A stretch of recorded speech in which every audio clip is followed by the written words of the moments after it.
नमस्कार दोस्तों, इस वीडियो में जिस स्टॉक के बारे में हम बात करने वाले हैं उसका नाम है Indian railway finance corporation limited, जिसको हम IRFC के नाम से जानते हैं। एंड रेलवे का ये स्टॉक है, बेसिकली फाइनेंस के सेक्टर में है। रेलवे में जितनी भी कंपनीज हैं उनको जो भी प्रोजेक्ट मिलते हैं उसको पूरा करने के लिए पैसे की ज़रूरत पड़ती है। जो भी कॉन्ट्रैक्ट मिलते हैं, जो भी बिड वो बैक करते हैं, उसको पूरा करने के लिए पैसे की ज़रूरत पड़ती है। और पैसा कौन देता है? IRFC देता है। ठीक है, तो अभी के लिए स्टॉक जो है 142 के प्राइस पे ट्रेड कर रहा है। मार्केट में इसने 1.03% का अप मूव दिया है आज। मार्केट कैप है इसकी 1,85,181 करोड़ की। प्रोमोटर होल्डिंग 86.40% है। बुक वैल्यू 36.90 है। डिविडेंड यील्ड 1.06% है। फेस वैल्यू 10 है। फंडामेंटल वीडियो मैं ऑलरेडी बना चुकी हूँ, प्लेलिस्ट में ऐड कर दूंगी, आप देख सकते हैं। अभी के लिए देखिए तो ये स्टॉक ना 50 DMA के ऊपर ट्रेड करा था एंड इसने डेथ क्रॉस दिया, फिर अब गोल्डन क्रॉस दिया है 50 DMA को। ठीक है, पीए रेशियो चेक करें तो पीए रेशियो 5 ईयर्स के टाइम स्पैम पे है। मीडियन सी थोड़ी सी ऊपर, थोड़ा सा कॉन्शियस होकर चलने की बात है। बट अगर 1 मंथ के टाइम स्पैम पे देखें तो इसका मीडियन चेंज हो गया है एंड ये है मीडियन से नीचे, जो कि एक बहुत अच्छी बात है। तो कोई दिक्कत की बात नहीं है। 6 ईयर्स के टाइम स्पैम पे छोटे से ऊपर है। ठीक है, तो बेसिकली इतनी कोई दिक्कत की बात नहीं है। सेल्स एंड मार्जिन की बात करें, ग्रॉस प्रॉफिट मार्जिन बिल्कुल इंटैक्ट है, नेट प्रॉफिट मार्जिन बिल्कुल इंटैक्ट है 100 पे। And sales quarter on quarter छोटू सी डिक्रीज हुई है। इतनी कोई दिक्कत की बात नहीं, बहुत छोटू सी डिक्रीज हुई है। ठीक है, तो होपफुली रिकवर कर ही लेगा ऑफ कोर्स। अभी के लिए आ गए हम इसके चार्ट पे। देखिए यहाँ पे मैंने थोड़ा सा तामझाम बिछाया हुआ है, वो क्या है मैं आपको समझा देती हूँ। देखिए इसने ना यहाँ पे कंसोलिडेट करने के बाद यहाँ पे इसने मूव दिया। ठीक है, एक बार इसको भी देख लेते हैं कितने का मूव दिया है।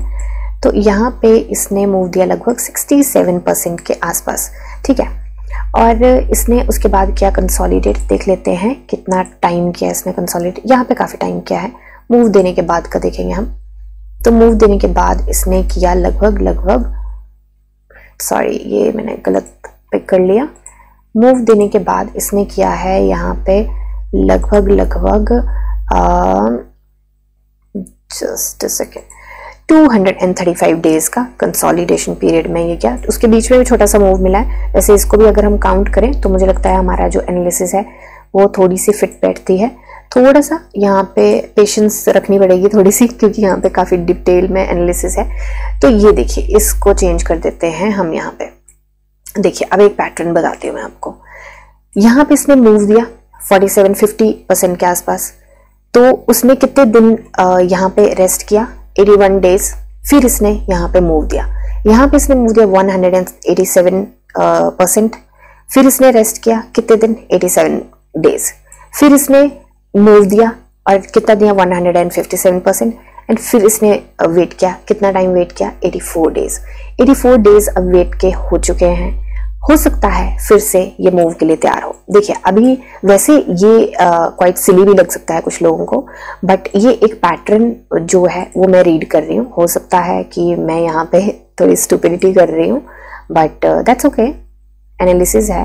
पहले जो इसने मूव दिया था उसके बाद इसने 132 डेज वेट किया था। ठीक है, मैं ये नहीं बोल रही कि ये इतनी जल्दी अभी निकल जाएगा, क्योंकि अभी देखिए इलेक्शंस का टाइम है एंड मुझे लगता नहीं अभी इतना बड़ा मूव दे सकता है। अभी ये मूव दे के हटा है, पर मैं ये बोल रही हूँ कि समीकरण जरूर बन सकते हैं इसके मूव देने के। बहुत जल्दी नहीं, बट थोड़े टाइम में इसके समीकरण बन सकते हैं इसके मूव देने के, और काफ़ी अच्छे मूव देने के बन सकते हैं। एंड वैसे भी अगर पता हो तो बजट जब अनाउंस होता है तो सबसे ज़्यादा जो बजट मिलता है वो मिलता है रेलवे सेक्टर को। एंड वैसे भी जो करंट गवर्नमेंट है, अगर यही रिपीट होती है तो इन्होंने रेलवे के ऊपर बहुत ज़्यादा, इसके इंफ्रास्ट्रक्चर पे बहुत ज़्यादा जोर दिया है। एंड कितनी तो वो ट्रेन्स चली हैं एंड कितना कुछ हुआ है, वंदे भारत एंड ऑल, बहुत सारा कुछ, बहुत सारी इम्प्रूवमेंट हुई है। कितनी अच्छी अच्छी ट्रेन्स की जर्नी हो गई है अब। तो अभी उस चीज़ को ध्यान में रखते हुए मुझे लगता है कि देखिए यहाँ पे हमने लास्ट जो एनालिसिस करी थी तो उसके बाद हम यहीं गए थे। जो हमने लास्ट एनालिसिस करी थी IRFC पे इतनी फ्रिक्वेंट मैंने एनालिसिस नहीं करी है, तो थोड़ा सा डिटेल में बात कर रही हूँ। तो अभी के लिए देखिए इसके आसपास ही थी मैं कहीं, एंड आज भी इसके आसपास ही हूँ। एंड तब भी हमें 13% के आसपास ही चाहिए था, एंड आज भी हमें 13.70% के आसपास चाहिए। तब मैंने ये बात करी थी कि ये जो रेजिस्टेंस है ना ये काफी ज्यादा स्ट्रॉन्ग है 153 की, एंड इसको ब्रेक करना इतना आसान नहीं होगा। अब एक और रेजिस्टेंस हम लेके चलेंगे, ये भी मुझे लगता है कि स्ट्रॉन्ग है क्योंकि स्टॉक इसके नीचे ट्रेड कर रहा है, तो इसको मैं ऑफ कोर्स काउंट करूंगी। ये काफी स्ट्रॉन्ग रेजिस्टेंस है, एंड इसके बाद की ये जो रेजिस्टेंस है ये भी काफी स्ट्रॉन्ग रहने वाली है, और मैं इसका रीजन एक्सप्लेन कर देती हूँ क्यों। देखिए ये तो स्ट्रॉन्ग है, यहाँ से रिवर्सल लेके भी गया है, यहाँ पे काफी स्ट्रॉन्ग रेजिस्टेंस बना हुआ था, होल्ड भी बना हुआ है, एक ये हो गया। ये क्यों स्ट्रॉन्ग है रेजिस्टेंस, यहाँ पे कितना टाइम होल्ड बना रहा, यहाँ पे होल्ड बना रहा, ये रेजिस्टेंस फेस करी है इसने, ठीक है, ये हो गया। यहाँ पे भी इसने रेजिस्टेंस फेस करी है, यहाँ पे क्लोजिंग दी थी, ठीक है।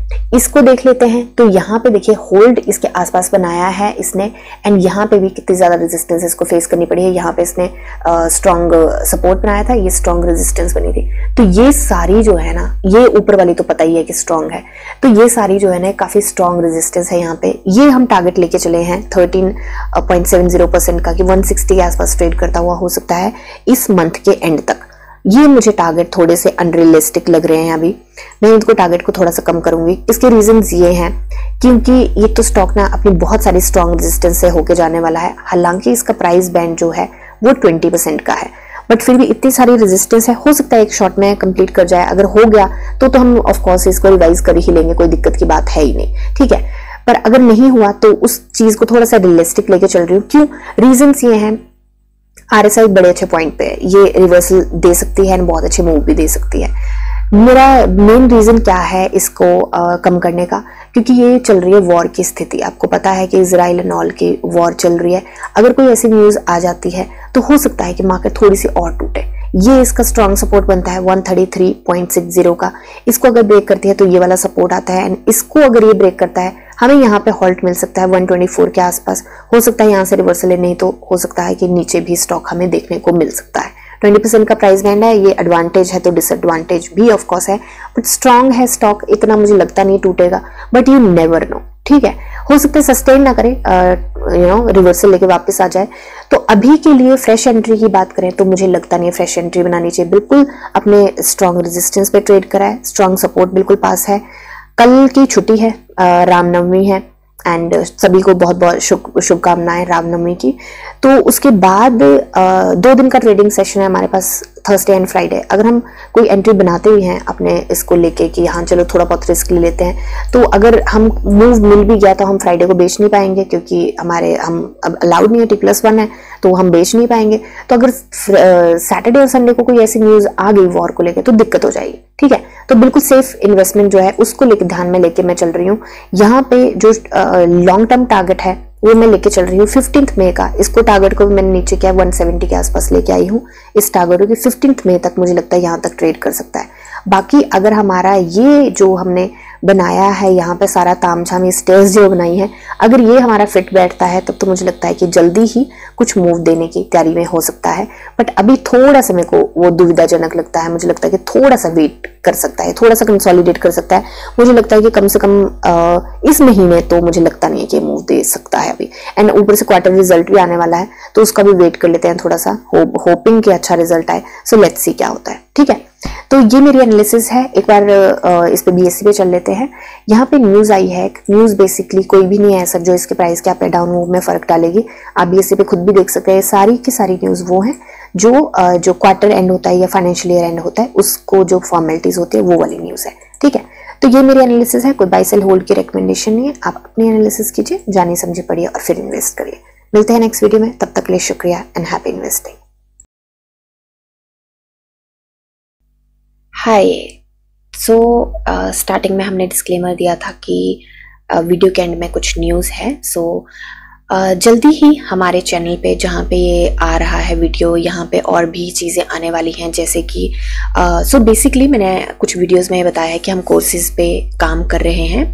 एंड कोर्सेज में काफ़ी चीज़ें आने वाली हैं, उसमें स्ट्रेटजीज रहेंगी एंड कुछ चीज़ों को डीपली मैं कैसे एनालाइज करती हूँ या आप कैसे एनालाइज कर सकते हैं उन सारी चीज़ों को, तो उसके बारे में ना काफ़ी सारी चीज़ें रहेंगी कि कौन कौन सी स्ट्रेटजीज हम अपना सकते हैं।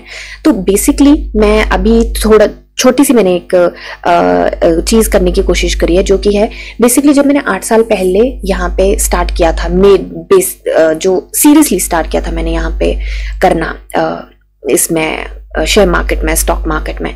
तो मुझे ना बड़े सारे चैलेंजेस आए थे, जैसे कि कोई इंडिकेटर लगा है तो कैसे लगा है, कोई मैंने पैटर्न बनाया है तो कैसे बनाया है, एंड जैसे कि मैं अभी इसी पे चल लेती हूँ, तो अभी मैंने इसकी वीडियो बनाई है इनफैक्ट, तो ये मैंने कैसे बनाया है, ये जो है इंडिकेटर्स ये कैसे काम करते हैं, ये जो सारा कुछ है ये कैसे काम करता है, फिबोनाची कैसे काम करता है, फिब ट्रेसमेंट कैसे काम करता है, एंड ये सारी चीजें कि ये सारे पैटर्न कैसे बनाने हैं, मुझे कैसे पता चलेगा कि कितना कैसे एनालाइज करना है। तो मैं काफी ब्लैंक होती थी चीजों को देख के, क्योंकि जो मैंने कोर्सेज ज्वाइन किए थे जहां से मैंने सीखा था या जिन्होंने मुझे सिखाया था, तो मैं काफी ब्लैंक रहती थी चीजों को देख के कि क्या हो रहा है, कैसे होगा मेरे से। तो उस चीज को सिंप्लीफाई करने के लिए मैंने एक चीज करी है, मैं यहाँ पे, क्योंकि जो कोर्सेज आने वाले हैं तो यहाँ पे बेसिकली फ्री में कुछ मटेरियल रहेगा, जैसे ये है how to find penny stocks, है ना। तो यहाँ पे मैंने थोड़ा सा बताया है कि आप कौन से यहाँ पे फिल्टर लगा सकते हैं ट्रेडिंग व्यू पे एंड स्क्रीनर पे कैसे देख सकते हैं। तो मैंने कुछ ऐसी वीडियोस बनाने वाली हूँ जिसपे मैंने इंडिकेटर्स क्यों हैं, कैसे लगाना है, कैसे डिलीट करना है, एक ही चार्ट में मल्टीपल इंडिकेटर्स कैसे लगाने हैं, उसको थोड़ा सिंप्लीफाई करके बताया है मैंने इसमें, इन वीडियोस में बताने वाली हूँ। एक एक करके, एक ही वीडियो में नहीं होगा, एक एक करके कुछ वीडियोस आने वाली हैं। तो उसमें आप देख सकते हैं कि, क्योंकि मैं ये चाहती हूँ कि मेरे को बहुत सारी ईमेल्स आती हैं, मैंने अपनी ईमेल आईडी दे रखी थी, कुछ क्वेरीज हो तो आप मुझे बता सकते हैं। इंस्टाग्राम पे मुझे मैसेजेस आते हैं कि मैम सीखना है, कैसे आप एनालाइज करते हो, तो इसके बारे में सीखना है।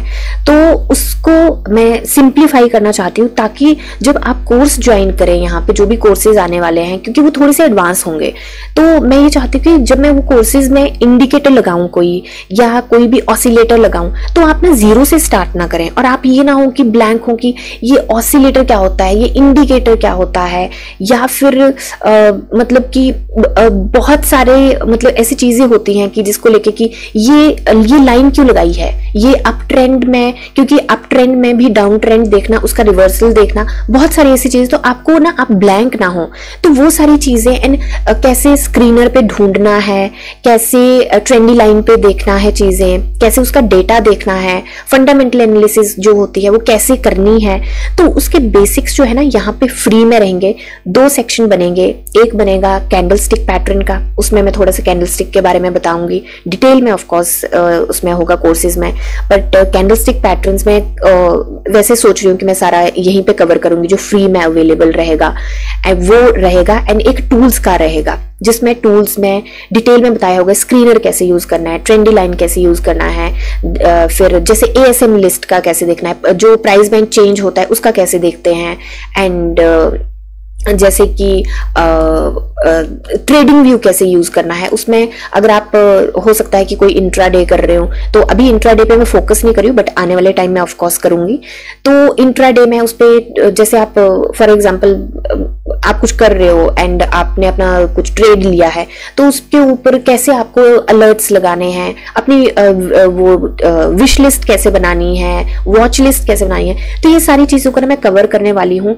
एंड आने वाले टाइम में कुछ हमारे एजुकेटर्स हैं जो शेयर मार्केट में कुछ कंसिडरेबल अपना टाइम दे चुके हैं, काफी 8, 10, 12 साल दे चुके हैं, तो उनको भी हम लेके आने वाले हैं अपने प्लेटफॉर्म पे, जिनसे हमें काफी सारा नो हाउ जानने को मिलेगा कि क्यों, कहाँ, कैसे, कौन सी गलतियां हैं जो हम ना करें तो हम बच सकते हैं, जिससे हमारा ज्यादा नुकसान ना हो, एंड कौन सी ऐसी स्ट्रेटजीज हैं जो हम यूज कर सकते हैं जिससे हमारा ट्रेड, हमें बेटर ट्रेड मिले, कैसे, कौन से ऐसे स्टॉक्स हैं, कैसे ढूंढने हैं स्टॉक्स जो कि काफी टाइम से कंसोलिडेट कर रहे हैं एंड हो सकता है कि अब ब्रेकआउट देने वाले हों, तो वो कैसे ढूंढने हैं। तो ये सारी चीजें ना मैं यहाँ पे फ्री में थोड़ा सा करने वाली हूँ, एंड ये बहुत सारे हमारे चैनल पे आने वाले टाइम में काफी सारे हमारे प्लान्स हैं इस चैनल को लेके, एंड आने वाले टाइम में हम कुछ ऐसे एजुकेटर्स को इनवाइट भी करना चाहते हैं एंड करने भी वाले हैं, एंड कुछ हमारे साथ कोलैब भी करने वाले हैं। एंड मैं बस ये वीडियो इसलिए बना रही हूँ ताकि आप लोगों को ये इन्फॉर्मेशन मिल सके कि फ्री में यहाँ पे कुछ चीजें हैं जो मिलने वाली हैं, जो जिसके लिए बहुत सारे लोग बहुत सारे पैसे पे कर रहे हैं। तो मैं चाहती हूँ कि वो थोड़ा सा आपको जो ग्राउंड वर्क है ना वो यहाँ पे मिले, बेसिक का भी रहेगा, यहाँ पे एडवांस भी रहेगा एंड इंटरमीडिएट का भी रहेगा। तो जो एडवांस लोग हैं तो वो कमेंट सेक्शन में जो वीडियोस बनेंगी कमेंट सेक्शन में बता सकते हैं कि वो कौन सी स्ट्रेटजी यूज करते हैं। तो हो सकता है कि जो यहाँ पे बिगिनर्स हैं जो बेसिक से ट्राई करना चाहते हैं वो उनको थोड़ा सा समझ आए कुछ चीजें। इंटरमीडिएट अगर कुछ जानना चाहते होंगे तो वो बता सकते हैं कि आपको क्या जानना है, कुछ नहीं समझ आ रहा किसी चीज के बारे में नॉलेज चाहिए तो वो बता सकते हैं। एंड बेसिक वालों के लिए जो भी क्वेश्चन रहेंगे, क्योंकि हम बिल्कुल ही लेमैन लैंग्वेज में बिल्कुल ही सिंप्लीफाई करके, जितना हो सकेगा उतनी कोशिश करूंगी मैं कि बिल्कुल सिंप्लीफाई करके आपको यहाँ पे बता सकूं वो बिल्कुल, ताकि आप जीरो से स्टार्ट ना करें जब आप कोर्सेज ज्वाइन करें, चाहे हमारे चाहे किसी के। तो क्योंकि थोड़े से एडवांस होते हैं तो हमारे करने होंगे तो हमारे कर सकते हैं, थोड़े टाइम में आने वाले हैं। किसी और के भी आप ज्वाइन करें तो आपको बेसिकली वो एक होता है ना कि होमवर्क रहेगा आपका कि आपको चीजें समझ आएंगी क्या हो रही है। ठीक है, तो रेस्ट मिलते हैं नेक्स्ट वीडियो में, तब तक के लिए शुक्रिया एंड हैप्पी इन्वेस्टिंग। तो अभी वीडियोस डली नहीं है, डलने वाली है एंड कोई अगर इस वीडियो को लेट सुन रहा है तो आप जाके चेक कर सकते हैं, हो सकता है डल चुकी हूं अभी तक वीडियो। ठीक है, थैंक यू।